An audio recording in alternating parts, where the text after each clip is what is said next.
Bismillahirrahmanirrahim. Assalamualaikum warahmatullahi wabarakatuh. Innal hamdalillah nahmaduhu wa nasta'inuhu wa nastaghfiruh wa na'udzu billahi min shururi anfusina wa min sayyiati a'malina. Man yahdihillahu fala mudilla lahu wa man yudlil fala hadiya lahu. Wa asyhadu an la ilaha illallah wahdahu la syarika lahu wa asyhadu anna Muhammadan 'abduhu wa rasuluhu la nabiyya ba'dah. Allahumma a'inna ala dzikrika wa syukrika wa husni ibadatik. Hadirin yang dimuliakan oleh Allah, alhamdulillah, dengan memuji Allah kita bersyukur atas segala nikmat dan karunia-Nya. Kembali Allah mudahkan untuk bisa berada di tempat yang mulia ini dengan memohon semoga Allah merahmati kita sekalian. Semoga Allah SWT senantiasa membimbing kita sekalian dengan taufik dan hidayahnya kepada kebaikan dan takwa, dan semoga Allah SWT memberikan keberkahannya kepada kita sekalian pada kehidupan, pada kesempatan yang Allah berikan kepada kita sekalian di dunia ini. Innahu waliyudzalika wal qadiru alaih. Hadirin yang dimuliakan oleh Allah, pada kesempatan kali ini kita akan mempelajari satu kitab yang ditulis oleh Syekh Abdul Razzaq ibn Abdul Muhsin Abbad Al-Badr, berjudul Ahadithul Akhlaq, hadis-hadis yang menjelaskan tentang akhlak. Kitab ini beliau tulis setelah penyampaian yang beliau lakukan dalam muhadarahnya, suatu pelajaran di bulan Ramadan tentang masalah akhlak, yang kemudian beliau didorong untuk menuliskan apa yang beliau bahas dalam muhadarah tersebut, dalam pelajaran-pelajaran Ramadan tersebut, untuk dituliskan dalam suatu kitab. Dan Allah mudahkan beliau hingga kitab itu ada di hadapan kita pada saat ini. Di dalam kitab ini, hadirin yang dimuliakan Allah, dijelaskan oleh penulis rahimahullah yang kita ketahui bersama, beliau salah seorang ulama dari kota Madinah Nabawiyah, dan bapak beliau juga adalah salah seorang pembesar ulama yang sezaman dengan Syekh bin Baz, Syekh Albani, dan Syekh Utsaimin rahimahumullah. Dan Syekh Abdul Razzaq ma'ruf, beliau, dakwah beliau sampai ke negeri kita, baik melalui media, radio, atau secara langsung, yang pernah kita ketahui hadirnya beliau ke negeri kita untuk mendakwakan agama yang hak ini, yang menunjukkan betapa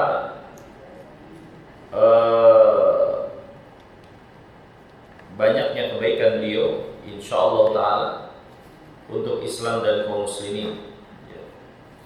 Belum lagi tulisan-tulisan beliau dan pelajaran-pelajaran beliau yang banyak sekali, yang saya kira ini cukup menunjukkan kita sekalian bagaimana Allah SWT menjadikan beliau sebagai seorang yang memiliki banyak manfaat untuk Islam dan kaum muslimin. Semoga Allah SWT merahmati beliau, menjaga beliau di dalam kebaikan, dan semoga Allah menjadikan kita orang-orang yang mengambil manfaat besar dari apa yang beliau ajarkan, dari nasihat beliau dan pelajaran beliau, diantaranya dengan kitab ini. Hadirin yang dimuliakan Allah, isi dari kitab ini secara global penjelasan tentang bagaimana akhlak dan adab bersosial yang terdapat keterangan dari hadis Nabi SAW, terutama ketika kita berinteraksi dengan manusia. Ya, akan dijelaskan dalam kitab ini adab pada orang tua, birrul walidain, ya, kemudian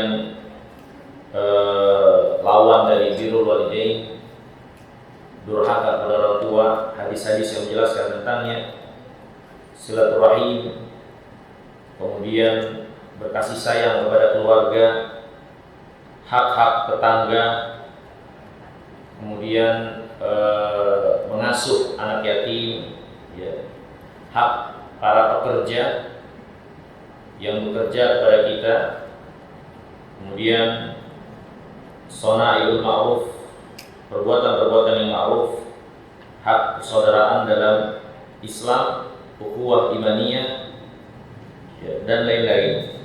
Yang kalau kita perhatikan, ya, setahu saya, Allah Ta'ala, hadis-hadisnya ini dan susunannya itu berasal dari kitab yang ditulis oleh Imam Al-Bukhari, kitab Adabul Mufrad.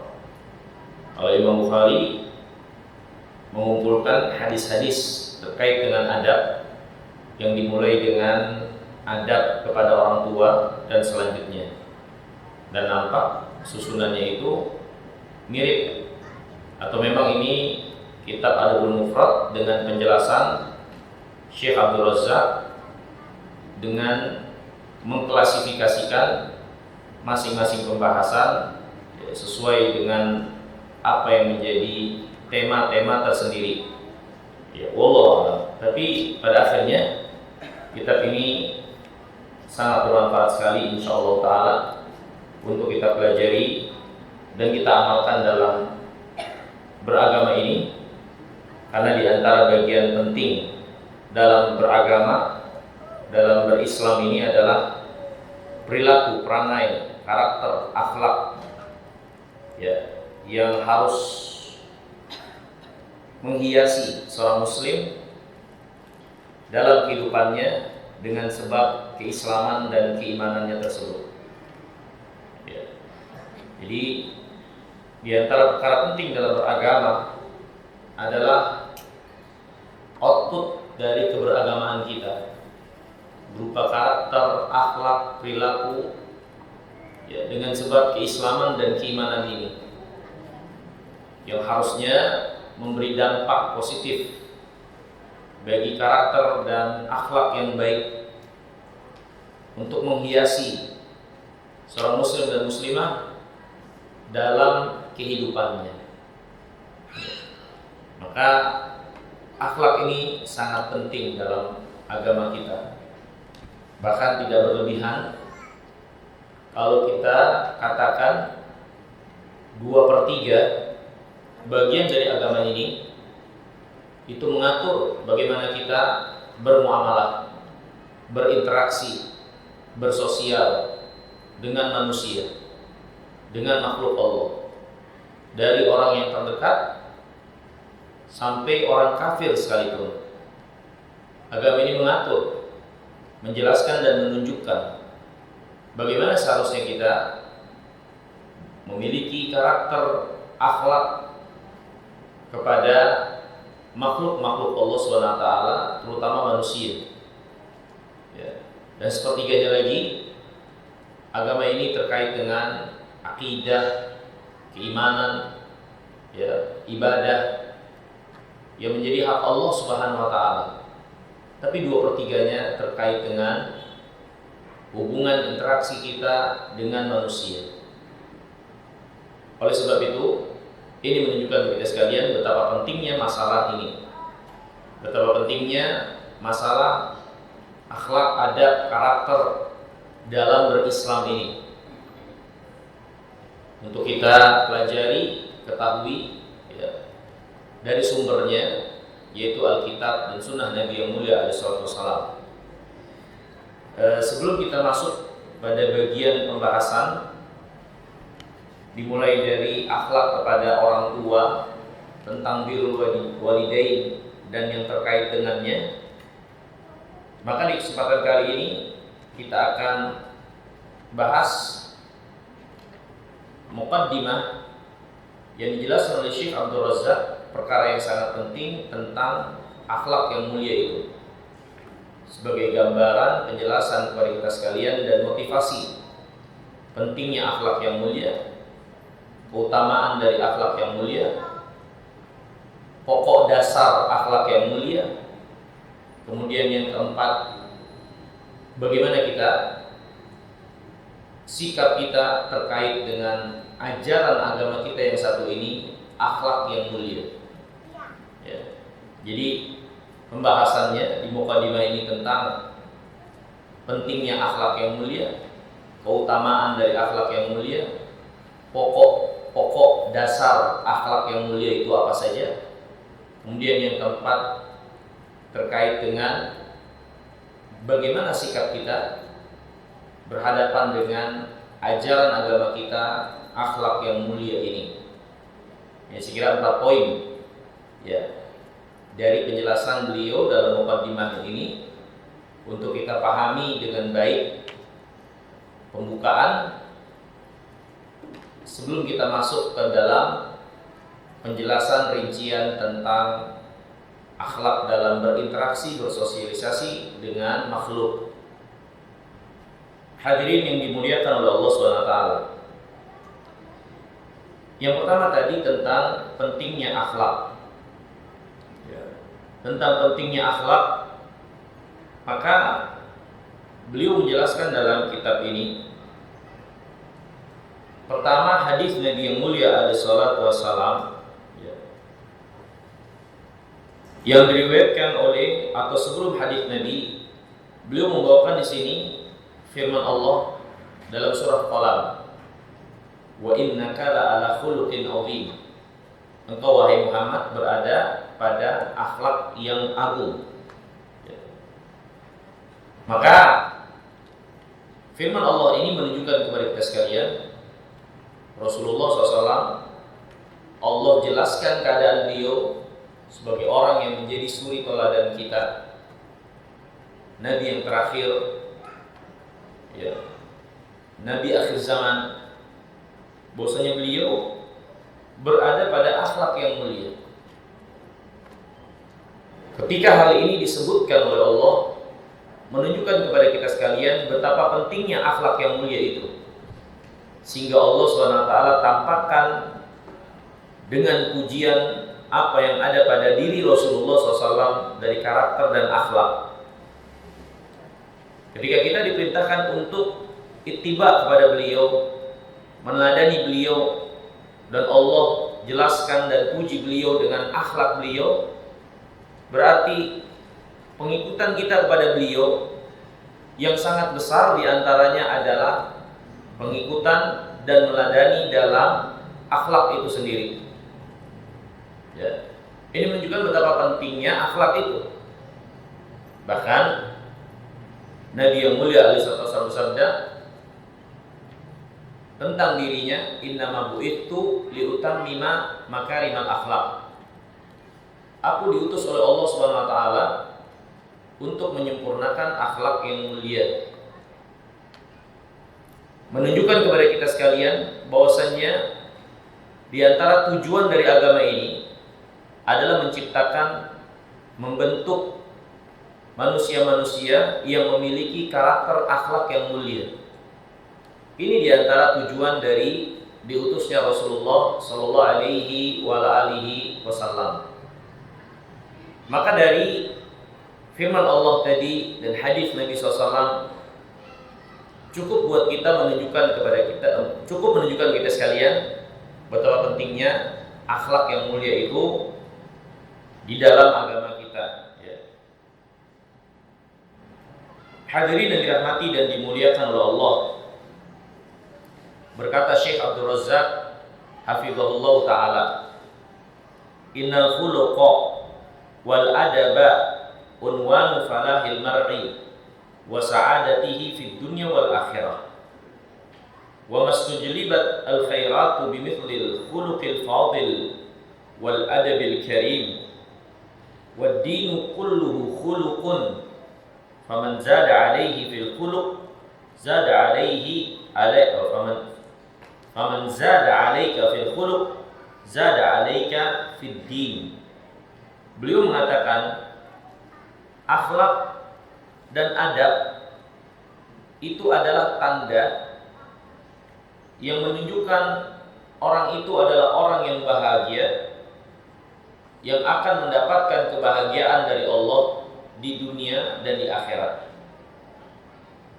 Akhlak seseorang itu adalah tanda orang itu adalah orang yang Allah inginkan kebaikan, kebahagiaan pada dia atau tidak di dunia dan di akhirat.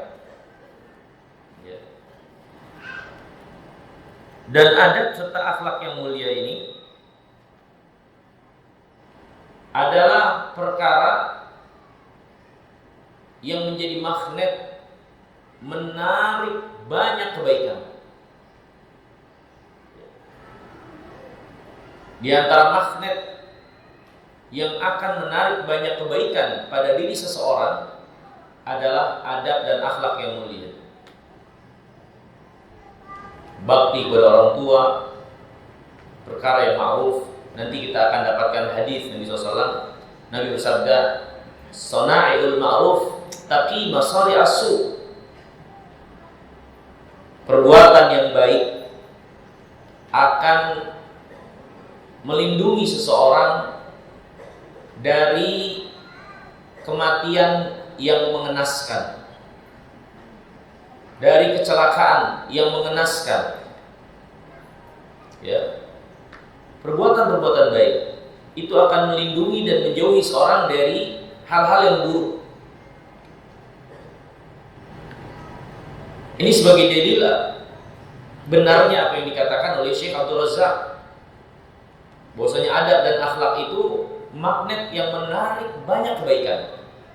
Sebaliknya menjauhi banyak keburukan. Berarti perilaku dan perangai yang buruk, sebaliknya dia menjauhi dari kebaikan dan menarik keburukan. Ya. Maka ini hadirin yang dimuliakan Allah untuk kita perhatikan. Dan beliau mengatakan wad-din kulluhu khuluqun.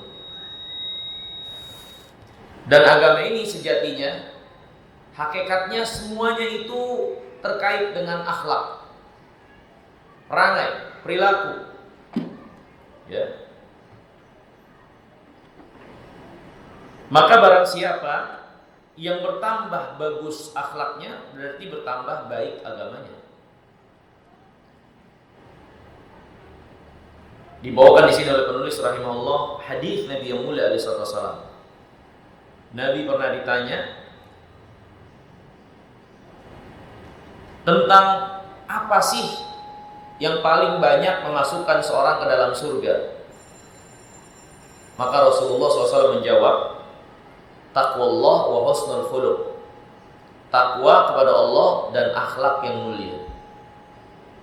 Dua perkara yang paling banyak memasukkan seorang ke dalam surga. Yang pertama takwa, yang kedua akhlak yang mulia. Al-Imam Ibnu Qayyim rahimahullah menjelaskan terkait dua hal ini yang disebutkan oleh Nabi yang paling banyak memasukkan ke dalam surga. Beliau mengatakan Rasulullah mengumpulkan dua perkara ini sebagai perkara yang paling banyak memasukkan ke dalam surga. Itu dikarenakan yang pertama takwa kepada Allah ini akan memperbaiki, menjadikan baik hubungan seorang hamba dengan Allah, itu takwa. Adapun akhlak yang mulia ini akan memperbaiki hubungan seorang hamba dengan sesamanya. Ya. Maka takwa kepada Allah, kata Imam, akan membawa kepada kecintaan Allah, dan akhlak yang mulia atau taqwallah tujibu lahu mahabbatullah wa husnul khuluq yad'u ila mahabbatihi. Takwa kepada Allah menjadikan seorang mendapatkan cinta Allah Subhanahu wa taala, dan akhlak yang mulia menjadikan seorang itu menjadi seorang yang dicintai, menjadi seorang yang dicintai oleh makhluk dan juga tentu dicintai oleh Allah Subhanahu wa taala. Ini hadirin yang dimuliakan oleh Allah, menunjukkan kepada kita sekalian betapa pentingnya akhlak yang mulia menjadi faktor besar seorang masuk ke dalam surganya Allah. Kemudian Syekh Abdul Razak dalam muqaddimah ini juga membawakan beberapa hadis Nabi yang mulia alaihi wasallam yang lainnya, menunjukkan betapa pentingnya akhlak yang mulia dan keutamaan dari akhlak yang mulia ini. Rasulullah SAW bersabda, sesungguhnya orang yang paling aku cintai dari kalian dan yang paling dekat kedudukannya denganku nanti di yaumul qiyamah adalah orang yang paling baik akhlaknya di antara kalian. Hadis ini diriwayatkan oleh Imam Tirmidzi. Jadi di antara penting dan menunjukkan keutamaan akhlak yang mulia, dia akan menaikkan derajat seseorang sangat tinggi sekali sampai dekat dengan Nabi yang mulia alaihi wasallam di surga nanti. Dan kita tahu Rasulullah SAW tentu berada di surga yang paling tinggi. Dan akhlak yang mulia itu menaikkan derajat seseorang kepada ketinggian tersebut, sehingga dia semakin tinggi dan semakin dekat lagi dengan Rasulullah SAW kedudukannya di yaumul qiyamah. Kemudian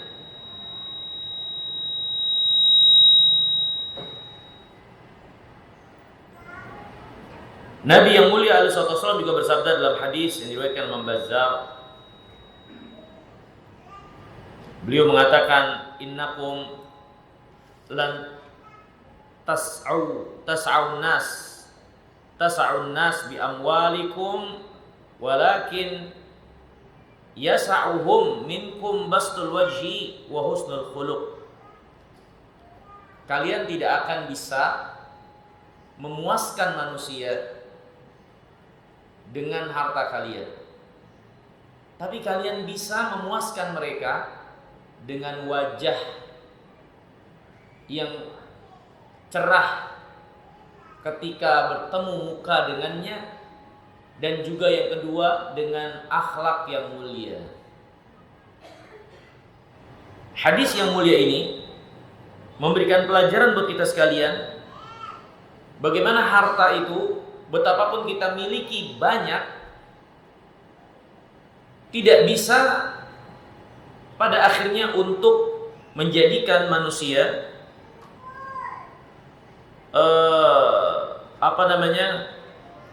menjadi lapang hatinya kepada kita. Bahkan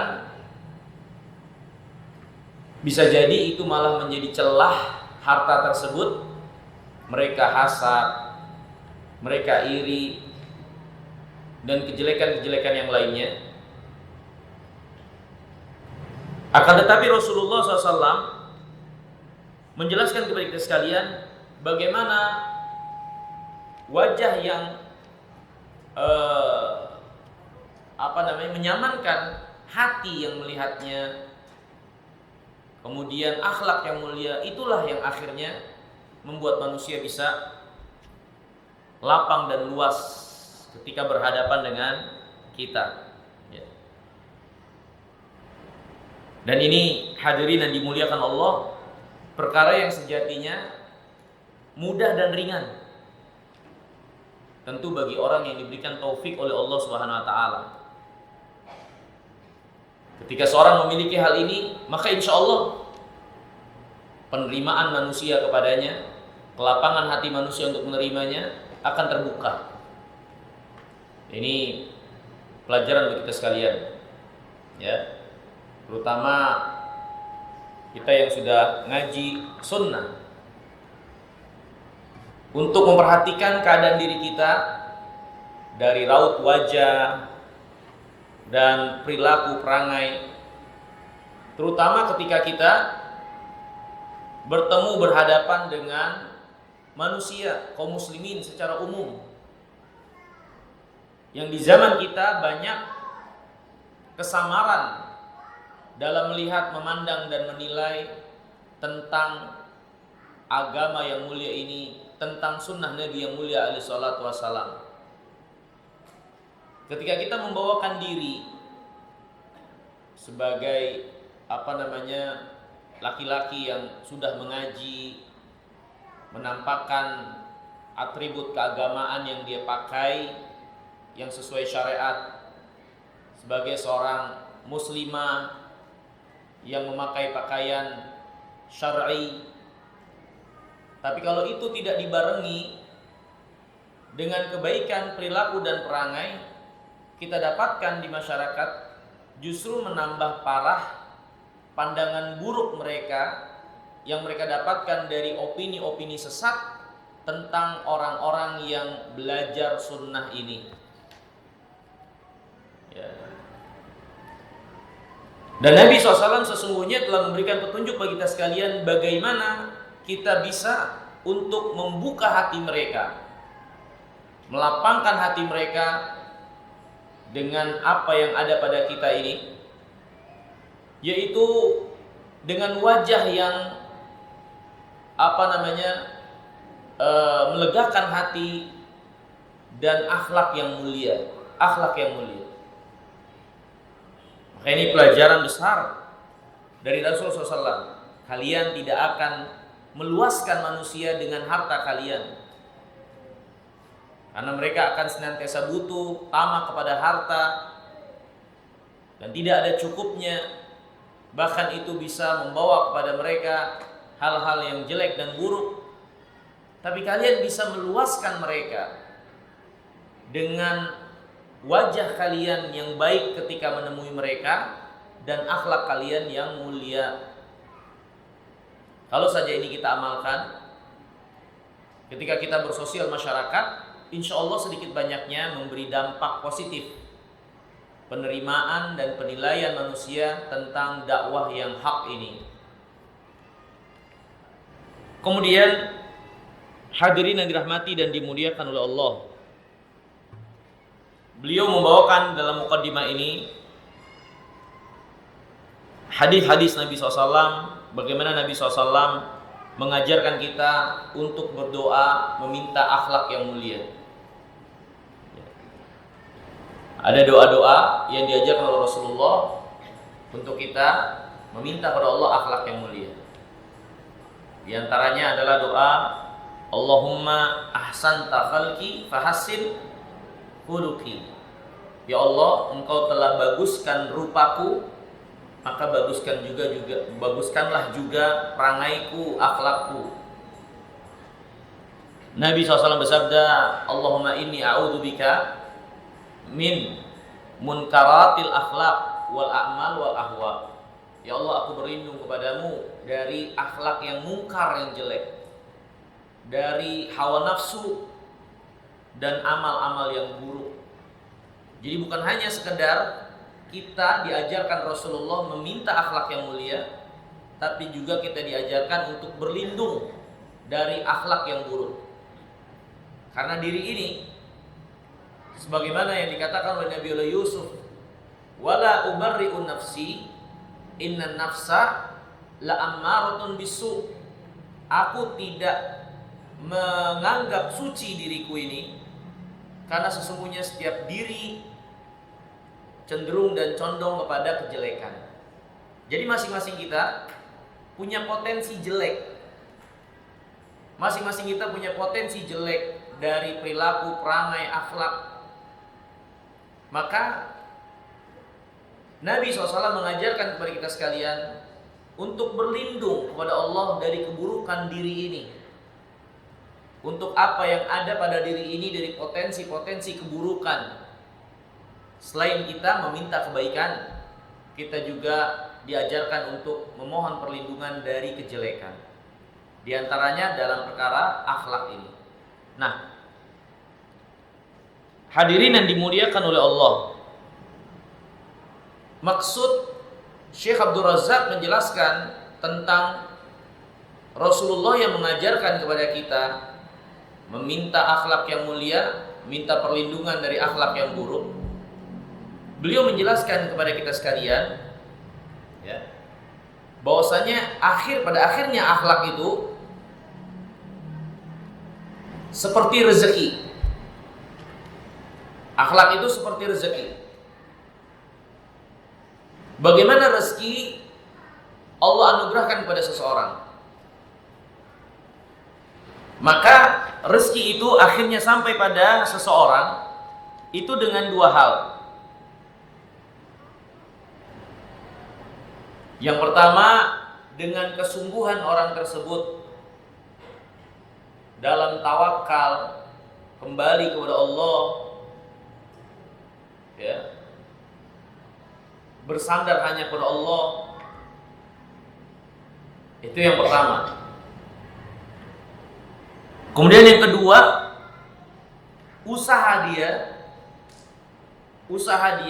untuk mencari rezeki. Gak cukup dia berdoa, meminta pada Allah, berlindung dari kefakiran, tapi rezeki juga sesuatu yang diperintahkan untuk kita usahakan dalam mencari. Sebagaimana Allah berfirman, ya, intasyuru fil ard wabtaghu min fadlillah. Bertebaranlah kalian di muka bumi dan cari karunia Allah. Ini berarti rezeki juga dicari. Nah, akhlak itu seperti ini. Dia seperti rezeki. Dikatakan oleh Abdullah ibn Mas'ud radhiyallahu taala anhu. Ini hadis atau hadisnya mauquf tapi dihukumi marfu. Perkataan Ibnu Mas'ud, tapi para ulama mengatakan ini hukumnya sampai kepada Nabi, karena Ibnu Mas'ud nggak mungkin mengatakan ini kecuali apa yang dia dapatkan dari Rasulullah, karena ini pembicaraan tentang Allah. Ya, disebutkan di sini, Innallaha ta'ala qasama bainakum akhlaqakum kama qasama bainakum arzaqakum. Sesungguhnya Allah membagi-bagi pada kalian pada rizki kalian, sebagaimana Allah membagi-bagi pada kalian terkait akhlak kalian. Jadi rizki ini Allah yang tentukan, sedikit banyaknya. Maka begitu juga dengan akhlak. Dia juga di tangan Allah dan Allah berikan kepada hamba-hambanya, berlebih kurang. Sebagaimana kita imani rizki pemberian Allah yang sudah Allah tetapkan, untuk kita meminta kepada Allah, berdoa kepadanya, tawakal kepada Allah, menyandarkan diri kepada Allah untuk rezeki ini, kita juga diperintahkan untuk mengusahakannya, mencarinya, berjual beli, berniaga dan lain-lain. Maka sama, akhlak itu sebagaimana dia karunia Allah, dia juga adalah sesuatu yang Allah perintahkan untuk kita usahakan. Siapa yang menginginkan kebaikan akhlaknya, maka dia harus mengumpulkan dua hal ini agar terrealisasi akhlak yang mulia pada dirinya. Kesungguhan penyandaran diri kepada Allah dalam meminta, dalam bergantung, tawakal, dan dia berusaha mempelajari, mempraktekkan, mengamalkan, mengenal akhlak yang mulia ini untuk dia jadikan petunjuk dan amaliyah dalam kehidupannya. Nanti kita akan sebutkan di akhir, ya, sikap seorang muslim terkait dengan akhlak mulia yang diajarkan oleh agama ini.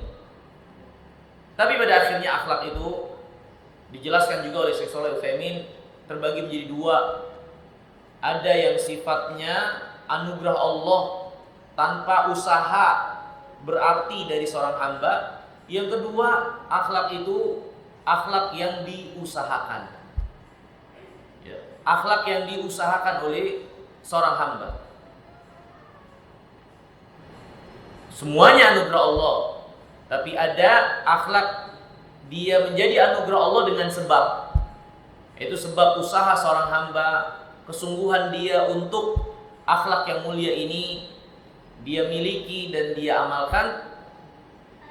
Dan terkadang akhlak juga menjadi suatu anugerah Allah SWT tanpa sebab yang Allah anugerahkan kepada hambanya sebagai bentuk karunia-Nya yang besar kepada hamba tersebut. Ini hadirin yang dimuliakan oleh Allah. Kemudian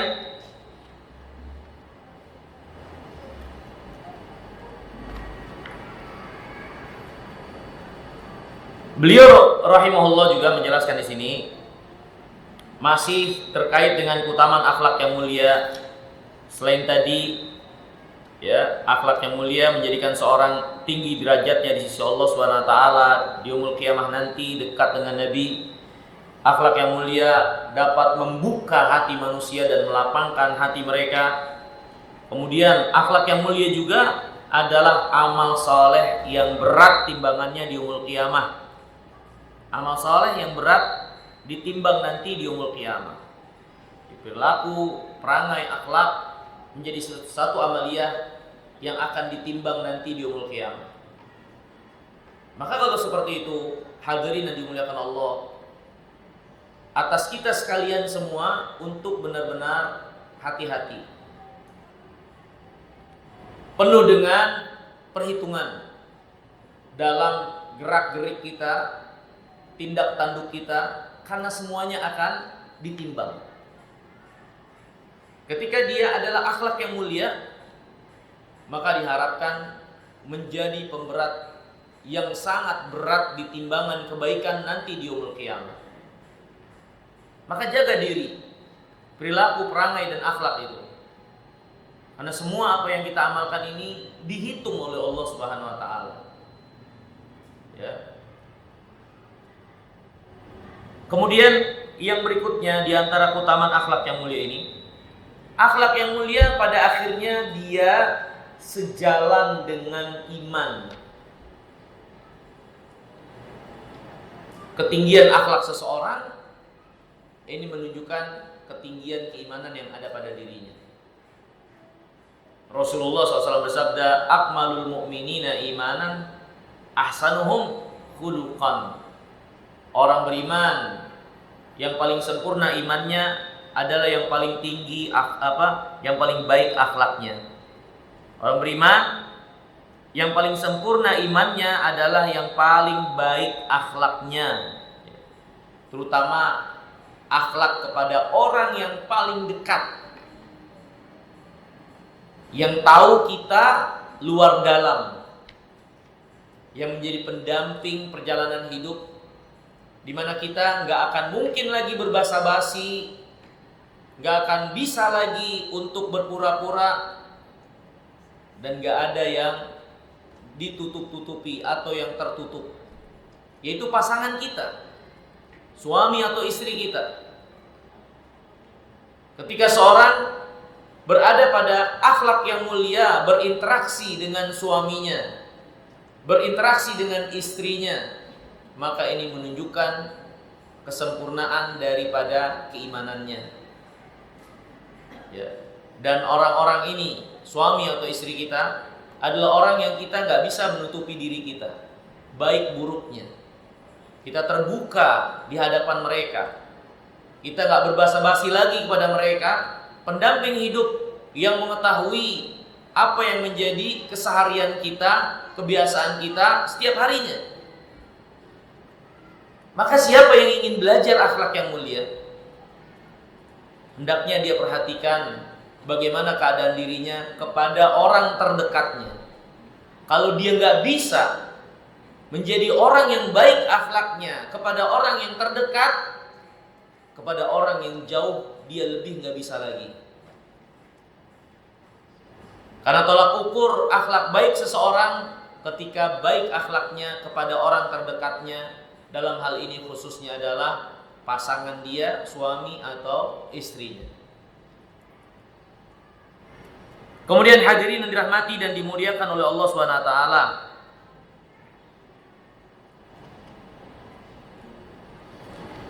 beliau rahimahullah kemudian selanjutnya menjelaskan di antara keutamaan dari akhlak yang mulia, ya tadi sudah ya, tapi di sini ada hadis Nabi SAW, bahwasanya akhlak yang mulia ini menempati tingkatan tertinggi di surga, menempati tingkatan tinggi di surga. Rasulullah SAW bersabda, "Ana za'imun bi baitin fi rabadil jannah liman taraka al-mira wa in kana muhiqqan." Saya penjamin untuk satu tempat di rabadil jannah bagi orang yang meninggalkan perdebatan walaupun dia itu benar. Maksudnya adalah perdebatan yang gak ada arti, yang tidak menyadarkan, yang tidak menarik dan meninggikan kebenaran. Yang ini banyak terjadi di zaman kita di media sosial. Karena kita terpancing dan terjebak pada perdebatan yang gak ada arti, dengan teman kita, dengan tetangga kita, komunitas kita, dengan grup-grup di sosial media kita. Maka Nabi SAW memberikan motivasi untuk kita meninggalkan perdebatan yang gak berarti itu walaupun kita benar.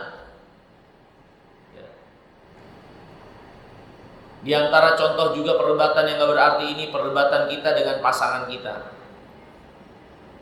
Perdebatan yang terkadang dua-duanya benar, gak ada yang salah. Perdebatan yang terkadang terkait dengan masalah dunia yang sepele, mengerjakan atau tidaknya gak ada dosa, hanya sudut pandang saja berbeda, ya. Yang akhirnya kalah dan menang kita sama-sama jadi abu dan arang, gak ada arti, apalagi sampai menimbulkan kejelekan. Maka Nabi SAW menjadi penjamin suatu tempat di surga yang dikatakan para ulama rabadil jannah, ini bagian terendah. Tapi yang terendah tentunya di surga 10 kali lipat orang yang paling nikmat di dunia. Bagi orang yang meninggalkan perdebatan walaupun dia benar. Kemudian yang kedua kata Nabi, dan aku menjadi penjamin tempat di tengah surga, di tengahnya, bagi orang yang meninggalkan bohong walaupun hanya bercanda. Ini juga di antara perkara yang kita terkena musibah, fitnah hal ini. Banyak kita berbohong, berdusta untuk membuat orang lain tertawa. Padahal kalau itu ditinggalkan, maka jaminan dari Rasulullah, tempat di tengah surga bagi orang yang meninggalkan dusta walaupun hanya bercanda, ya. Kemudian yang ketiga kata Nabi, aku jamin satu rumah istana di surga, di bagian tertinggi dalam surga, liman hassana khuluquhu, bagi orang yang baik akhlaknya. Jadi baik akhlak itu menempati tempat yang tinggi di surga, menempati tempat yang tinggi di surga. Maka ini hadirin yang dimuliakan oleh Allah, suatu motivasi besar buat kita sekalian untuk benar-benar memperhatikan diri kita, karakter kita, perilaku kita, perangai kita dalam beragama. Ketika kita menyandarkan diri sebagai orang yang beragama Islam, mengikuti Nabi yang mulia, Nabi yang memiliki akhlak yang mulia, maka perhatikanlah perilaku kita, tindak tanduk kita. Ya, kita masih banyak kekurangan. Yang menunjukkan kekurangan ini, kekurangan kita dalam din agama. Kemudian Hadirin yang dirahmati dan dimuliakan oleh Allah. Selanjutnya, bagian yang ketiga. Beliau menjelaskan di sini pokok dasar akhlak yang mulia ada 4. Pokok dasar akhlak yang mulia itu 4. Dan itu terangkum dalam 4 hadis Nabi yang mulia sallallahu alaihi wasallam. Pokok dasar akhlak yang mulia ada 4 dan terangkum dalam 4 hadis Nabi SAW. Pokok dasar yang pertama yaitu adalah siyanatul lisan. Akhlak yang mulia adalah menjaga lisan. Menjaga lisan. Ya. Dengan sabda Nabi yang mulia alaihi wasallam, "Man kana yu'minu billah wal yaumil akhir falyaqul khairan aw liyasmut." Siapa yang beriman pada Allah dan hari akhir, yang menunjukkan lisan itu baik buruknya menentukan iman seseorang kepada Allah dan hari akhir. Ketika lisan itu baik digunakan, yang keluar output dari lisannya itu adalah yang baik dan pada tempatnya. Karena terkadang tidak selalu yang baik itu jadi baik karena tidak pada tempatnya. Sesuatu menjadi baik utuh ketika dia baik dan pada tempatnya. Maka barang siapa yang bisa menjaga lisannya baik dan pada tempatnya, maka ini pertanda kebaikan, kesempurnaan imannya pada Allah dan hari akhir. Kalau tidak, maka sebaliknya. Ya. Nabi SAW juga menjelaskan betapa iman kepada Allah dan hari akhir ini sebagai dasar untuk kita jaga lisan. Kalau kalian beriman kepada Allah dan hari akhir, maka jaga lisan. Atau kalau enggak, lebih baik diam. Lebih baik diam. Ya. Maka lisan yang baik menunjukkan kebaikan iman kepada Allah dan hari akhir, sebagaimana keimanan kepada Allah dan hari akhir juga sebagai dasar memotivasi kita untuk memiliki lisan yang baik.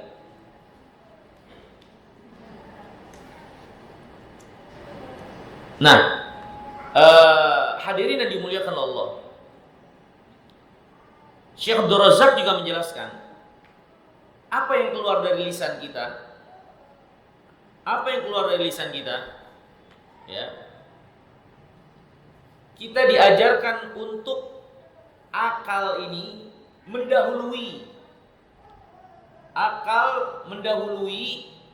lisan sebelum keluar dari mulut kita. Itulah seorang muslim.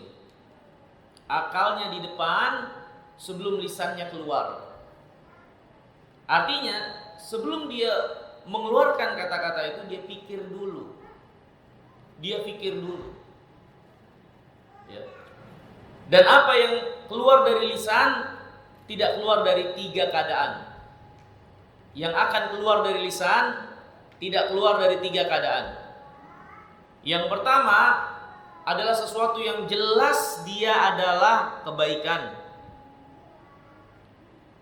Dia adalah kata-kata baik, ya, jelas kebaikan, dan ketika mengucapkannya membawa kebaikan. Maslahat, manfaat, membawa kebaikan. Maka kalau seperti ini, apa yang akan keluar dari lisan? Ucapkan. Nggak usah ragu. Ucapkan, nggak usah ragu. Ya. Yang keluar itu adalah kebaikan dan memberi dampak baik. Maka keluarkan, jangan ragu. Yang kedua, yang keluar dari lisan ini adalah buruk dan pastinya membawa dampak buruk, seperti ghibah, dusta, ya, mengolok-olok, adu domba. Maka yang seperti ini, bagi seorang yang akalnya di depan sebelum lisannya, maka dia tahan untuk tidak dia keluarkan kata-kata yang buruk-buruk itu. Yang ketiga, apa yang akan keluar itu samar. Dia nggak tahu nih baik atau buruk. Ya ini baik, tapi dampaknya kira-kira dia belum, masih samar. Atau perkiraannya dia masih samar. Ya. Atau dia mengucapkan ini takut membawa dampak buruk, walaupun nampak itu baik. Walhal dia masih samar kejelasannya. Ya, dari dampak apa yang akan dia ucapkan, atau apakah perkataan itu tepat atau tidak, ya, atau perkataan itu baik atau tidak. Kalau samar seperti ini, maka beliau menjelaskan rahimahullah, seorang hendaknya tahan diri, jangan diucapkan. Ya. Kalau dia mengucapkan, ini kira-kira tersinggung apa enggak nih orang? Dia masih 50-50, mungkin tersinggung, mungkin enggak. Mendingan dia gak usah ucapkan. Kecuali dia sudah bisa memastikan dia gak bakal tersinggung, atau ini manfaat jelas, baru diucapkan. Kalau enggak, tahan ucapan itu. Ini 3. Apa yang akan keluar dari lisan kita, yang seharusnya akal kita ada di depan sebelum lisan itu keluar. Kalau dia jelas kebaikannya, silahkan ucapkan. Kalau jelas keburukannya, maka tentu tahan diri. Kalau masih samar, maka samar juga, hendaknya kita menahan diri. Kemudian beliau menjelaskan bahwasanya menjaga lisan ini asas dari akhlak yang mulia. Dan gak ada akhlak yang mulia kalau seorang tidak bisa menjaga lisan. Bahkan para ulama terdahulu itu menjelaskan, kalau kalian ingin lihat nilai agama seseorang, maka lihat lisannya. Lihat bagaimana lisannya. Maka penilaian agama dia terletak pada lisan yang dia ucapkan. Allah berfirman, ya ayyuhalladzina amanu taqullaha wa qulu qawlan sadidan. Wahai orang-orang yang beriman, bertakwalah kepada Allah dan ucapkan kata yang lurus, yang baik. Perintah Allah.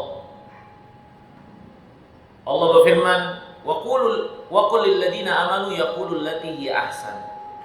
Katakan kepada orang beriman, hendaklah mereka mengatakan, mengucapkan sesuatu yang ahsan, yang baik, yang keluar dari lisan mereka itu. Kalau enggak, maka kata Nabi, falyasmut, maka hendaklah dia diam. Dan Rasulullah SAW juga telah mengingatkan kepada kita sekalian bagaimana meliarkan lisan ini. Seorang yang tidak bisa mengendalikan lisan itu adalah bahaya besar. Karena amal di antara yang terbanyak memasukkan ke dalam neraka adalah kejelekan lisan. Nabi SAW sabda, wa hal yakubban nas ala manakhirihim illa hasaid alsinatihim. Tidaklah manusia berkubang, tenggelam dalam neraka kecuali buah daripada lisan mereka. Terkhusus bagi para wanita, Rasulullah SAW telah mengingatkan secara khusus, karena mereka menjadi komoditas besar penghuni neraka ketika tidak menjaga lisan. Ya ma'syaral nisa tasaddaqna fa inni ra'aitu kunna aktsara ahlin nar. Wahai sekalian wanita, bersedekahlah kalian. Aku lihat kalian itu menjadi penghuni neraka yang paling banyak. Salah seorang wanita bertanya kepada Rasulullah, "Lima ya Rasulullah? Kenapa wahai Rasulullah kami menjadi penghuni neraka yang paling banyak?" Maka Nabi SAW menjawab, "Takfurnal la'an wa takfurnal ashir."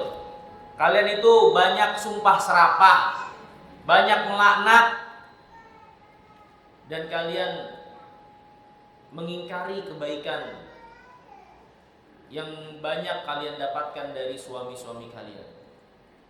Yang jadi pelajaran buat kita saat ini yaitu apa? Wanita pada akhirnya menjadi komoditi besar paling banyak di neraka karena lisan mereka. Karena lisan mereka. Maka bagi para wanita, tentu ini adalah pelajaran dan peringatan khusus untuk menjaga lisan. Ya. Kemudian yang kedua, asas dari akhlak yang mulia adalah al-bu' anil fudul wa ma la ya'ni.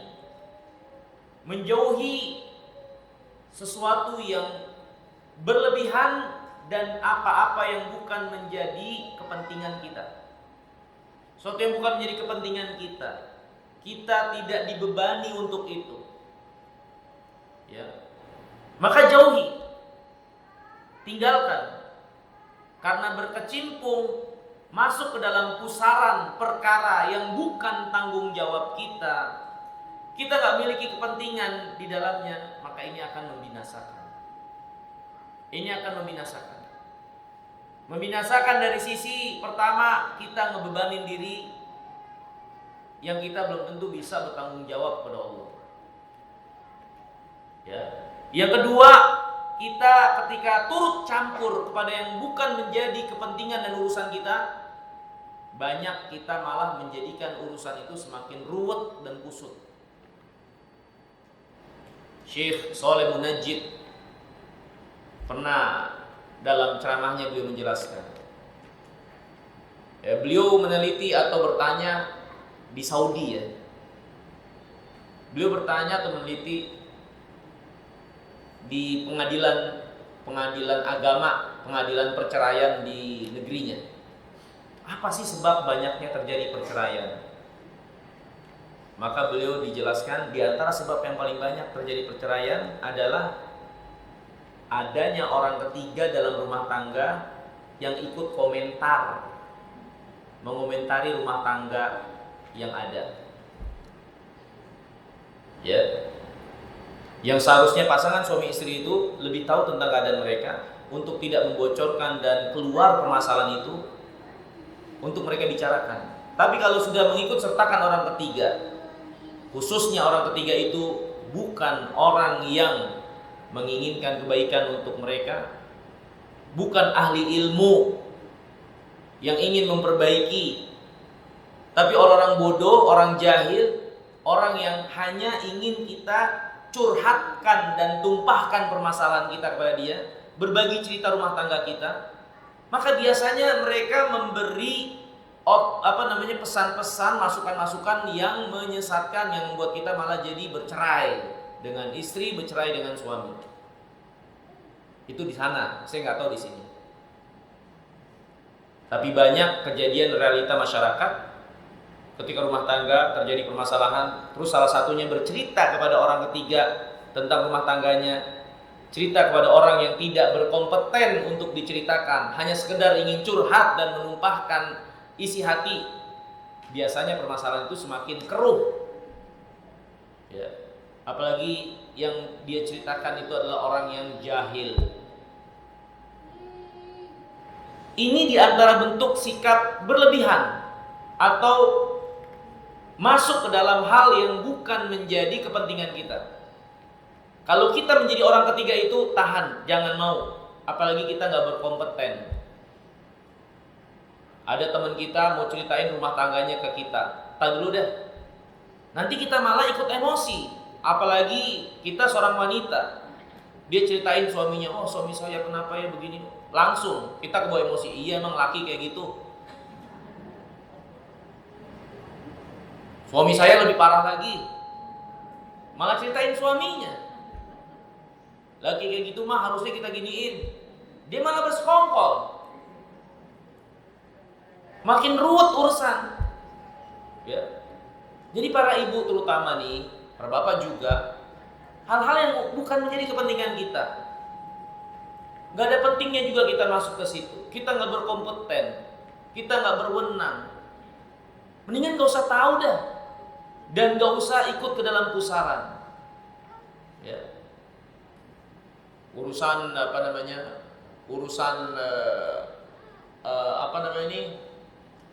urusan negara yang besar ya. Ini kan bukan tanggung jawab kita nggak berkompeten juga, nggak berwenang, kita bukan ahlinya. Kita komentarin semua. Hanya orang majnun yang mengomentari semua perkara. Ya. Perhatikan, kita itu punya tanggung jawab banyak, beban udah banyak. yang Allah bebanin buat kita itu cukup loh menyibukkan kita dan menghabiskan waktu kita. Istri kita, suami kita, anak-anak, kerjaan kita, kantor kalau kita kerja. Ya.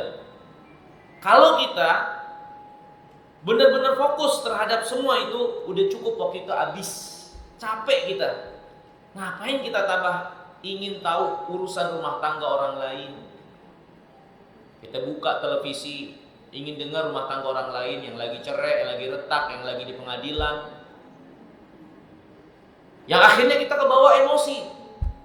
Terus kita tumpahin itu ke pasangan kita. Oh, jangan-jangan suami saya kayak gitu juga. Jangan-jangan istri saya kayak gitu juga. Selesai urusan kita. Habis itu tambah ruwet. Ya. Maka apa-apa yang bukan urusan kita, kita gak punya kepentingan. Allah gak bebankan kepada kita untuk itu.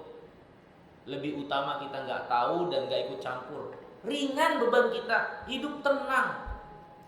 Apa-apa yang membawa dampak negatif dari perkataan, penglihatan yang kita lihat, mendingan gak usah dengar, gak usah lihat.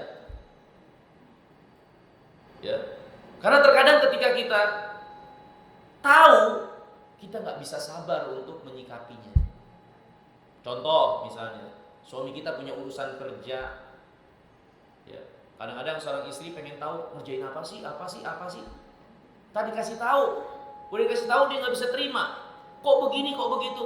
Padahal suami udah punya perencanaan, udah punya, dan dia kapasitasnya. Tapi kita yang pengen tahu, yang tadinya nggak tahu, dari kebebanan kita jadi kepikiran, oh kasihan juga ya suami saya. Ntar dia begini dan seterusnya. Padahal suami dia udah bisa ada ukurannya. Dia juga kan nggak minta saran dan seterusnya. Tapi kadang-kadang kita pengen tahu, semua harus kita ketahui. Akhirnya ketika kita tahu, jadi beban sendiri, jadi pikiran, ya, jadi berkumpul di dalam hati kita, jadi keresahan. Mendingan kita nggak tahu. Ketika nggak tahu kita ringan, ya. Jadi nggak setiap segala sesuatu itu untuk kita ketahui, untuk kita lihat, untuk kita dengar. Apalagi masalahnya adalah fitnah, huru hara, kekisruhan. Yang kita nggak punya kepentingan, nggak usah dah. Ya. Di sana ada masalah perseteruan para ustadz, rumah tangga ustadz, nggak punya kepentingan kita. Tahu dan ikut komentar, pasti kita kemungkinan besarnya keliru dan salah. Rasulullah SAW bersabda, min husni islamil mar'i tarkuhu ma la ya'ni. Di antara kebaikan keislaman seseorang yaitu dia meninggalkan apa yang tidak menjadi kepentingan dia, yang bukan tanggung jawabnya, bukan kepentingan dia gak kompeten untuk itu, dan dia gak bakal ditanya untuk tahu atau tidak tentang hal tersebut. Ya sudah, fokus saja terhadap apa yang Allah wajibkan kepada kita. Sholat kita masih banyak salah, masih jauh dari khusyuk, perlu perbaikan.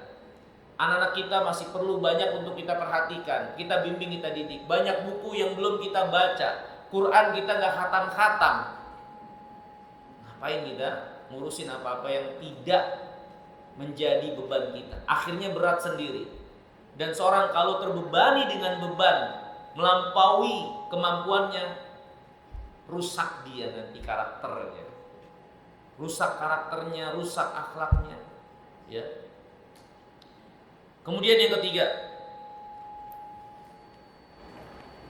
di antara pokok dasar akhlak yang mulia adalah ada munsiyak ma'infi'alatin nafs. Tidak mengikuti emosi diri. Tidak mengikuti emosi diri. Hanya perhatikan, ya, bagaimana kita bisa memanage, mengatur emosi diri kita. Itu akhlak yang mulia. Berdasarkan sabda Nabi SAW tentang hal ini, la taghdab, jangan marah. Maksudnya jangan marah apa? Jangan bereaksi, melakukan perkataan ataupun perbuatan di mana marah itu yang menjadi dasar untuk melakukannya. Jangan. Redam dulu kemarahan. Tan marah sudah mereda, emosi sudah mereda, baru berpikir apa yang harus kita ucapkan, apa yang harus kita lakukan. Karena biasanya ketika seorang terpancing emosi, bereaksi karena kemarahannya, maka outputnya jelek, perkataannya jelek, keputusannya jelek, perbuatannya jelek. Ya. Makanya para ulama mengatakan al-ghadabu awwaluhu junun wa akhiruhu nadam. Marah atau mengikuti emosi kemarahan itu awalnya kegilaan, akhirnya adalah penyesalan. Ya. Banyak kita ketika bertindak dalam rangka memuaskan emosi kita, setelah emosi itu mereda dan hilang, kita menyesal. Maka akhlak yang mulia adalah bagaimana kita bisa mengatur emosi ini, ya, untuk tidak mengikuti kemarahannya, untuk tidak mengikuti emosi yang menyesatkan, ya, yang mengelabui kita dari kesedihan, kemarahan, kecemburuan. Kecemburuan itu bagian dari ghadab. Kalau tidak bisa dikendalikan, maka membuat seorang jadi membabi buta. Ya. Dia akan gelap mata, melempar dan menabrak apa yang ada di sekitarnya. Ini adalah buah ketika kita nggak bisa mengontrol diri. Kemudian yang keempat, pokok dasar akhlak yang mulia adalah salamatus sadri, hati yang bersih, hati yang selamat, hati yang bersih. Berdasarkan sabda Nabi SAW, la yu'minu ahadukum hatta yuhibba li akhihi ma yuhibbu li nafsihi. Tidak sempurna iman seorang di antara kalian sampai mencintai kebaikan untuk saudaranya seperti dia suka kebaikan buat dirinya. Hadirin yang dimuliakan Allah, seorang yang bisa sampai pada keadaan ini, menginginkan kebaikan, cinta kebaikan buat orang lain, tidak suka keburukan buat orang lain, tidak sampai pada keadaan ini kecuali hatinya itu bersih. Nggak ada dengki, nggak ada iri, nggak ada kebencian, nggak ada dendam, ya, nggak ada hasad. Hatinya lapang, ya. Dan ini adalah ciri penghuni surga. Salamatus sadar, ciri penghuni surga. Karena di surga nggak akan masuk ke dalam surga mereka yang di hatinya masih memiliki kebencian dan dendam kepada saudaranya muslim.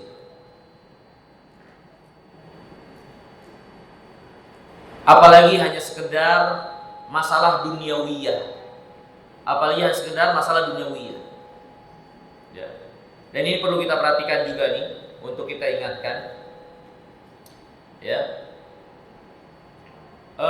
Termasuk salamatus sadar adalah seorang menjadi orang yang pemaaf. Jadi orang yang pemaaf, lapang dada terhadap kekurangan saudaranya, kesalahan, memberi udzur ketika memang saudaranya itu adalah orang yang pantas dan berhak untuk dimaafkan. Salah kita kalau menganggap sebagai suatu keberuntungan, suatu keuntungan dan prestasi kalau kita menjadi sebab saudara kita masuk neraka. Ini harus kita pahami. Bukan suatu prestasi kalau kita menjadi sebab saudara kita masuk neraka. Ya. Sebagian orang menganggap dia menyimpan kekesalannya karena dia mungkin dizalimi oleh saudaranya dan seterusnya. Padahal saudaranya itu atau saudaranya berbuat salah. Padahal saudaranya itu berhak untuk dimaafkan. Padahal saudaranya itu mungkin keliru dan tidak menjadi kebiasaan dia. Tapi dia begitu menyimpan kebencian dan dendam. Seolah-olah kalau saudaranya nanti dituntut oleh Allah dengan sebab kesalahan kepada dirinya itu, prestasi buat dia. Ini salah kalau dia berpikir seperti itu. Bukan prestasi ketika kita menjadi sebab saudara kita masuk dalam neraka. Justru prestasi dan kemuliaan ketika kita lapang dada. Khususnya kepada orang-orang yang memang itu kesalahan tidak menjadi kebiasaan mereka. Itu sifatnya spontanitas, itu nggak sengaja. Masih ada peluang mereka untuk bisa berubah. Maaf kita membuat mereka jadi bertobat. Apa untungnya kita kalau menjadi sebab saudara kita masuk neraka? Dengan kita terus menuntut apa yang menjadi hak kita dan kita lupa apa yang menjadi kewajiban kita. Ya. Maka seorang yang hatinya tidak selamat dan bersih dari kekotoran-kekotoran kebencian, dendam, dengki, iri, hasad pada saudaranya, nggak akan masuk surga. Ya. Allah mengajarkan kita di antara sifat orang beriman yang terpuji, berdoa kepada Allah agar hatinya selamat dari penyakit-penyakit hati kepada sesama kaum muslimin. Allah berfirman, "Wala taj'al fi qulubina ghillal lil ladzina amanu rabbana innaka ra'ufur rahim." Ya Allah, jangan jadikan di hati kami ada rasa ghil, kebencian, hasad, dendam kepada orang-orang beriman. Ya, jangan jadikan itu di hati kami ya Allah. Jadi ini adalah suatu sifat yang tercela. Dan kalau seorang hatinya lapang, hatinya luas, maka dia hidup dengan penuh ketenangan. Dia hidup dengan penuh kelapangan, berhadapan dengan manusia, berinteraksi dengan manusia. Dia tidak menjadi orang yang gampang marah, tersinggung. Dia tidak menjadi orang yang selalu melihat apa yang menjadi kesalahan orang lain, yang akhirnya membuat dia lupa terkadang kesalahan orang dia juga pemicunya sehingga orang itu berbuat salah.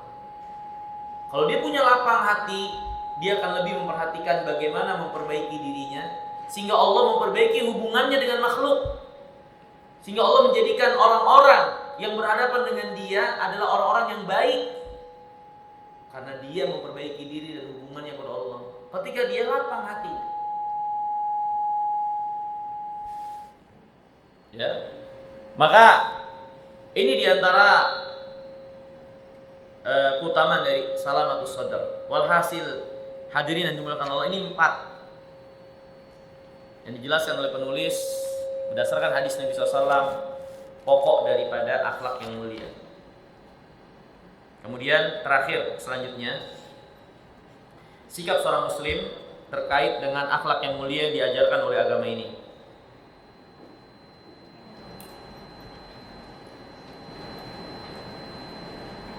Yang pertama,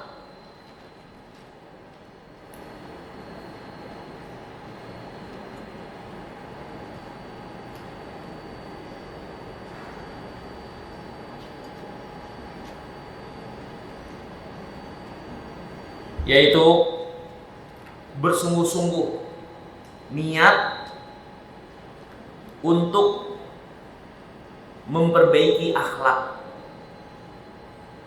Bersungguh-sungguh punya tekad, keinginan, niat, tulus, jujur, ingin punya akhlak yang mulia. Ya. Karena kalau dari awal gak ada itikat baik untuk memiliki akhlak yang mulia, maka bagaimana Allah berikan taufik dia terdidik dan terbentuk dengan akhlak yang mulia. Yang kedua, bersungguh-sungguh mempelajari akhlak yang mulia itu.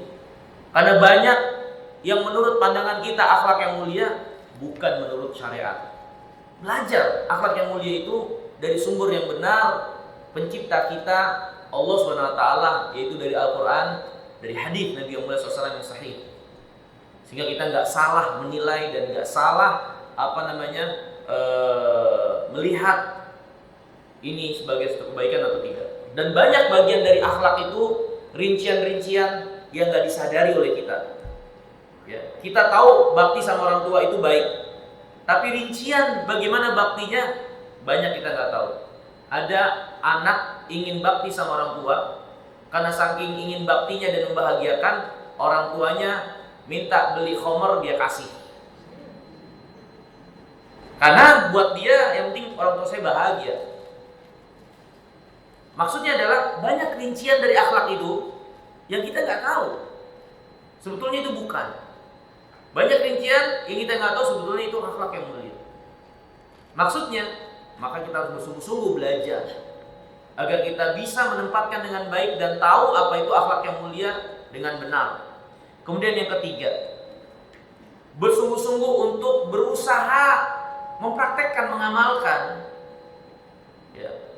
Kita udah tahu nih birrul walidain, kita udah tahu akhlak-akhlak yang nanti akan dipelajari, maka usaha untuk merealisasikan, mengamalkannya. Dan barang siapa yang berusaha dalam ketaatan kepada Allah, itulah mujahid yang sesungguhnya. Kemudian yang keempat, yaitu berusaha untuk bisa mendakwahkannya,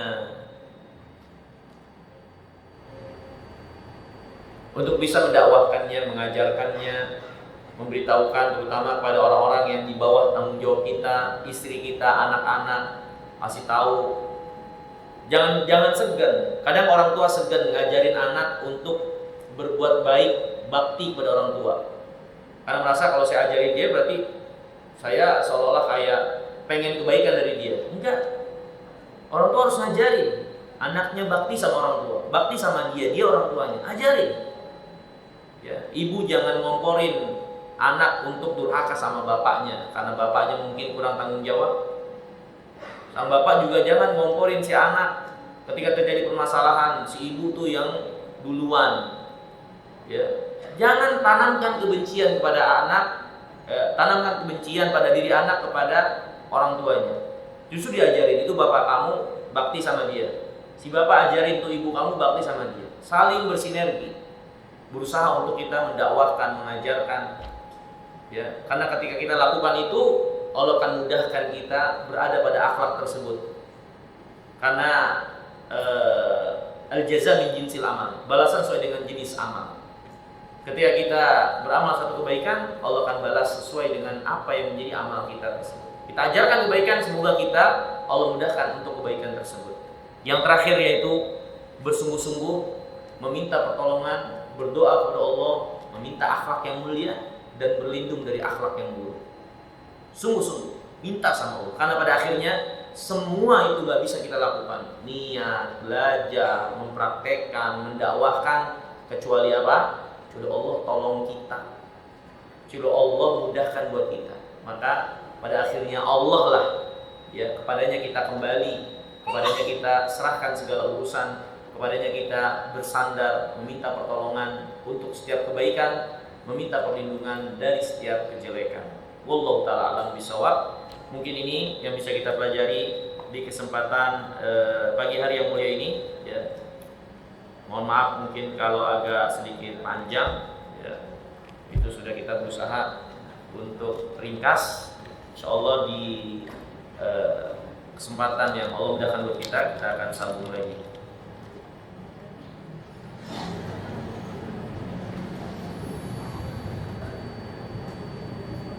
Assalamualaikum warahmatullahi wabarakatuh. Bagaimana mensikapi sikap suami yang saat ini sudah bertobat akan perilaku masa lalunya yang jauh dari Allah? Ya, kalau suami kita sudah bertobat dari perilaku masa lalunya yang jauh dari Allah, dia sudah bertobat, maka kita support, kita fasilitasi apa yang kita bisa, kita dorong, motivasi dia, semangati, ya, jangan dijatuhkan, ya, agar dia istiqomah, dan jangan lupa doakan agar dia istiqomah. Alhamdulillah, ya, dia sudah bertobat dari amalnya yang dulu.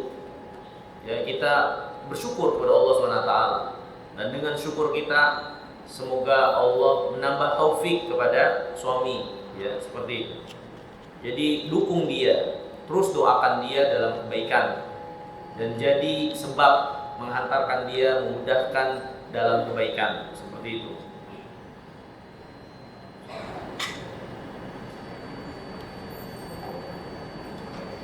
Jika seorang seringan pinjol, apakah bisa mempengaruhi akhlak seseorang? Perbuatan dosa sedikit banyaknya mempengaruhi karakter. Ya, sedikit banyaknya mempengaruhi karakter. Karena ketika dia sendiri berbuat itu, ini menunjukkan akhlaknya yang buruk kepada Allah. Dan Nabi yang mulia SAW bersabda, kullu lahmin nabata min sukhtin fannaru aula bih. Setiap daging yang tumbuh dari hasil yang haram, neraka lebih pantas untuknya. Neraka lebih pantas untuknya. Ini menunjukkan bagaimana apa yang kita makan dari halal dan haram mempengaruhi karakter seseorang. Dan ini juga yang dijelaskan ulama hikmah. Kenapa Allah dalam syariatnya melarang kita sejumlah haiwan, melarang pada kita sejumlah haiwan, babi, hewan buas, ya. Di antara hikmahnya adalah hewan-hewan tersebut memang karakternya buruk. Babi itu adalah hewan, kalau di hadapannya ada kotoran sama yang bersih, dia lebih pilih yang kotor. Hewan yang gak punya malu, ya, kecenderungannya pada apa-apa yang kotor, itu karakternya. Makanya orang yang makan babi, ya gak jauh-jauh karakternya dari itu.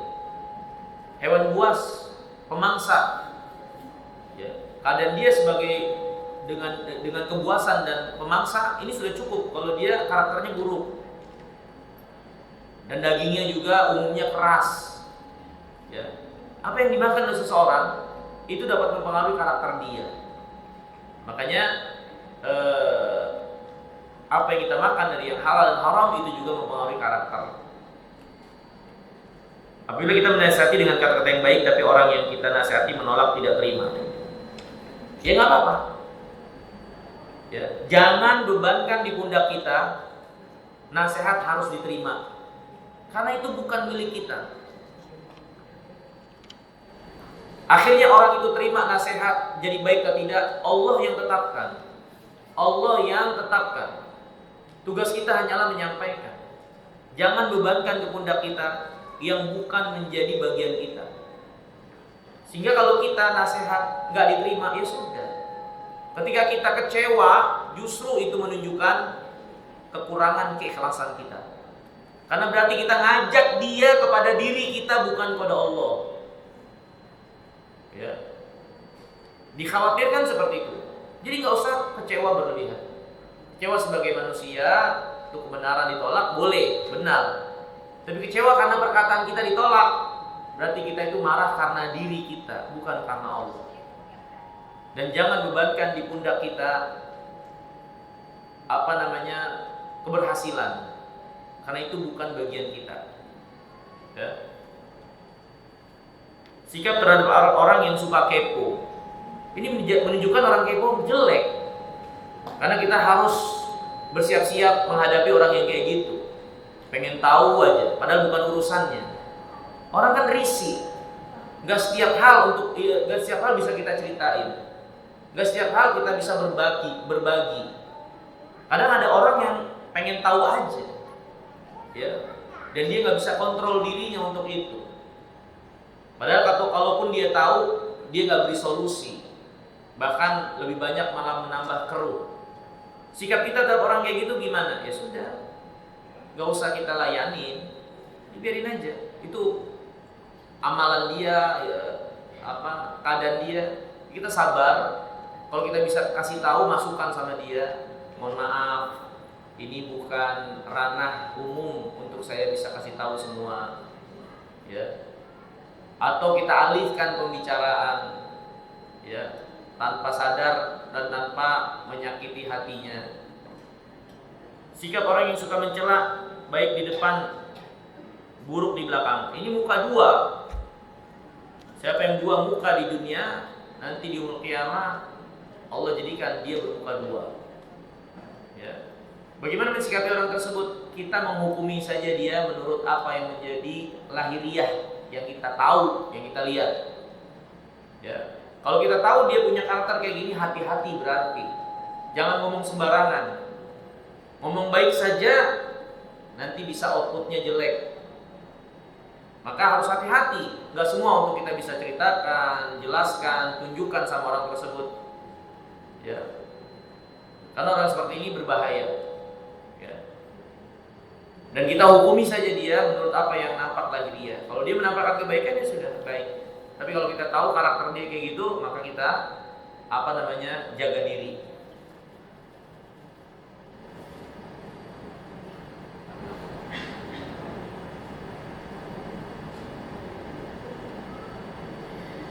Apa yang sebaiknya kita lakukan? Kita nasihati teman di grup WhatsApp sedang bercanda dalam doa, lalu dia keluar grup.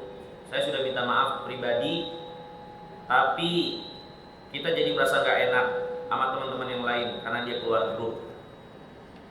Ini siapa yang salah sebetulnya? Nah itu dia, ya. Begini, sejatinya kalau seorang gak punya luka, disiram air spiritus akan dingin kulitnya. Tapi kalau dia udah punya luka, disiram spiritus dia bakalan sakit, kelojotan. Ya. Seorang itu harus tahu keadaan dirinya. Ketika dia salah, dia harus punya keadaan atau sikap untuk mensikapi kesalahan dia. Ketika dia melihat kesalahan, dia juga harus punya sikap bagaimana menghadapi kesalahan orang lain yang dia lihat.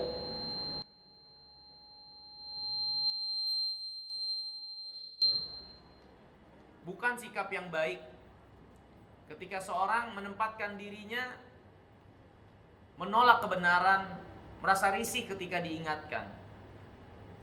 Ini yang dikatakan oleh Nabi yang mulia alaihi wassalam, orang yang paling jelek diantaranya adalah orang yang ketika dinasihati dia mengatakan ilaika anni, pergi sana urusi diri kamu sendiri.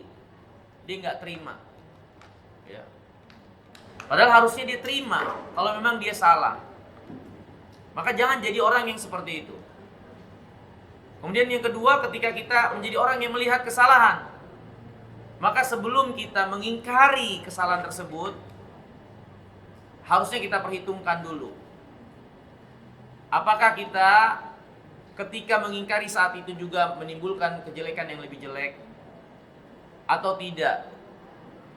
Siapa yang kita ingkari? Dia sebaya atau lebih tua dari kita? Pengingkaran kita sudah pantas belum, berwenang untuk mengingatkan atau tidak? Nah, itu harus kita ukur dan hitung. Ketika kita mengingkari kesalahan malah menimbulkan perkara yang lebih jelek, hendaklah kita tahan diri. Ya. Tapi kalau yang saya lihat ya, si penanya sudah melakukan hal yang benar. Ini pembicaraan komunitas WhatsApp, menjadikan doa sebagai bercandaan olok-olok, itu kan gak benar.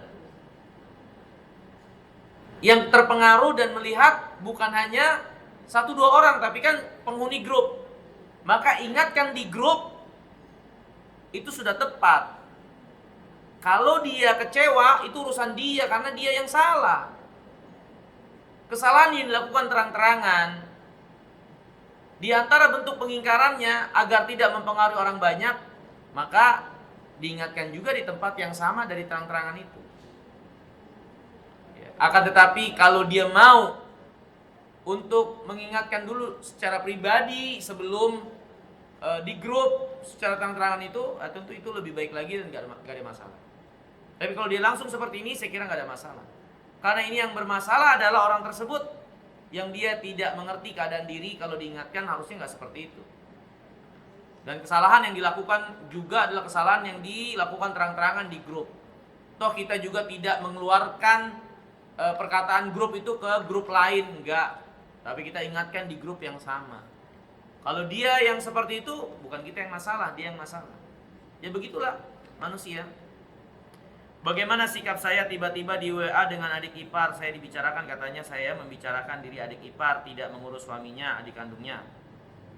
Sedangkan saya insya Allah tidak pernah mau sengaja membicarakan adik ipar saya ini. Bagaimana sikap Anda terhadap adik ipar saya?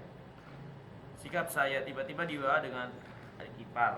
Jadi bicarakan, katanya saya membicarakan diri adik ipar, tidak mengurus suaminya. Oh, jadi dia dituduh ngomongin adik iparnya nggak ngurus suaminya, padahal dia tidak pernah mau sengaja membicarakan itu.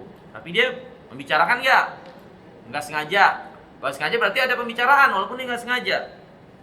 Ya kita minta maaf saja kalau memang kita mungkin nggak sengaja melakukan itu. Kalau memang kita nggak melakukan, maka jelaskan keadaan. Maksudnya saya nggak melakukan hal tersebut. Kalau ada perkataan dia yang ternyata dipahami menyinggung si adik ipar, ya tinggal minta maaf. Ya. Ini pelajaran dari firman Allah. Qul lil ladzina amanu yaqulul lati hi ahsan inna syaitana yanzighu bainahum. Katakan kepada orang beriman, suruh mereka untuk mengucapkan kata-kata yang baik, karena syaitan suka menunggangi perkataan yang mereka ucapkan. Perhatikan, syaitan suka menunggangi perkataan yang mereka ucapkan. Jangankan perkataan yang negatif, buruk, atau masih samar, yang baik saja banyak ditunggangi syaitan sehingga dipahami oleh orang yang mendengar, orang sekitar, lawan bicara kita dipahami dengan buruk. Ya. Jangankan perkataan itu udah jelas buruk, jelek, yang baik saja kadang-kadang diserap buruk. Makanya Allah membimbing kita, katakan yang lebih ahsan. Ya kalau memang kita salah ucap atau nampak menyinggung, ya kita minta maaf saja. Dan kata Nabi, mazadallahu abdan bi abdin bi afwin illa izzan. Allah tidak menambah kepada hamba dengan dia memaafkan kecuali kemuliaan. Jadi orang yang memaafkan, Allah nggak tambah kecuali kemuliaan. Nggak akan berkurang kemuliaan dia, nggak akan berkurang izzah dia, tapi justru akan bertambah dengan dia memaafkan. Ya. Dengan dia minta maaf, dengan dia memaafkan, seperti itu. Pokok dasar akhlak mulia adalah menjaga lisan. Apakah ikut berbicara ketika dalam kajian majelis ilmu termasuk tidak menjaga lisan? Mohon nasihatnya untuk kami perempuan yang suka lata ikutan ngomong menimpali ustadz ketika sedang menyampaikan materi.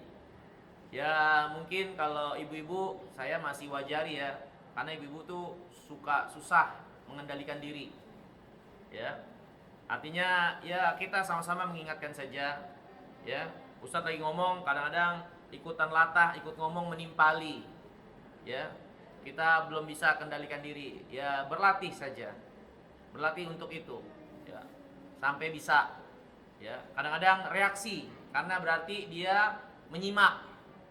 Dan reaksi orang kadang-kadang beda-beda. Ada yang reaksinya dia bisa diem, ada yang reaksinya dia keluar dari mulutnya sesuatu. Kalau itu reaksi akibat dia mendengar, ya kalau saya pribadi sih nggak ada masalah insya Allah. Tapi jangan ngajak orang.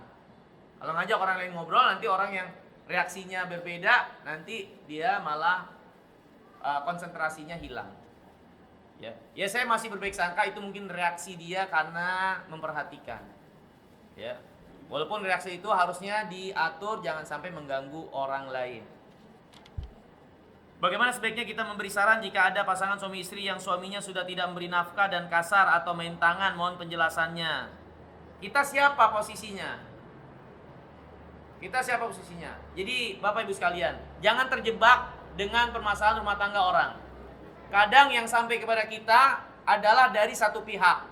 Ternyata urusan sebenarnya sudah ruwet, banyak faktor yang lain yang kita hanya tahu dari sebagian saja. Akhirnya kita salah menghukumi.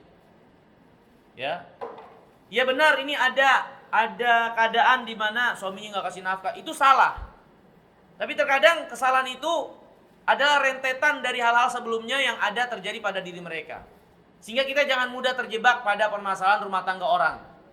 Makanya itu tadi pentingnya kita untuk tidak membebani diri kalau kita nggak berkompeten, nggak memiliki kemampuan terhadap sesuatu yang bukan tanggung jawab kita.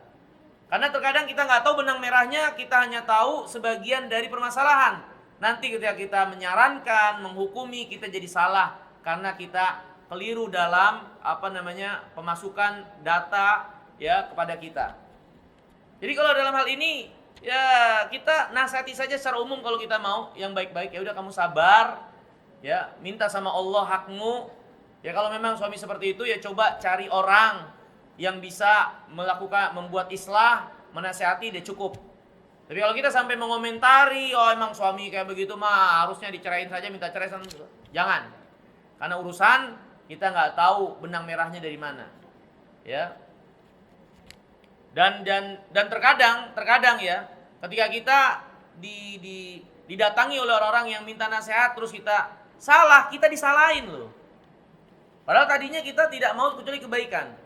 Tapi karena kita terburu-buru untuk menjelaskan, memutuskan, memberitahu, ternyata kita salah. Ada info yang putus.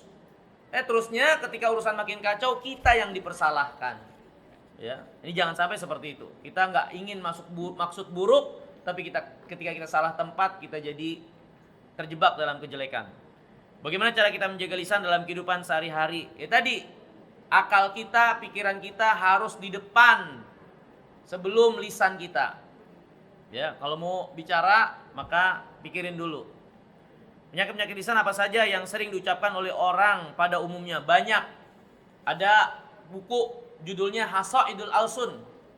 Penyakit-penyakit lisan atau keburukan-keburukan lisan. Itu ada banyak sekali. Dan umumnya perbuatan dosa, lisan punya andil. Syirik, lisan punya andil. Ya, banyak, semua umumnya perbuatan dosa, lisan punya andil. Bagaimana sebaiknya kita memberi saran jika ada pasangan? Udah. Mungkin ini hadirin yang dimuliakan Allah yang bisa kita pelajari di kesempatan siang hari yang mulia ini. Saya mohon maaf kurang lebihnya, ya.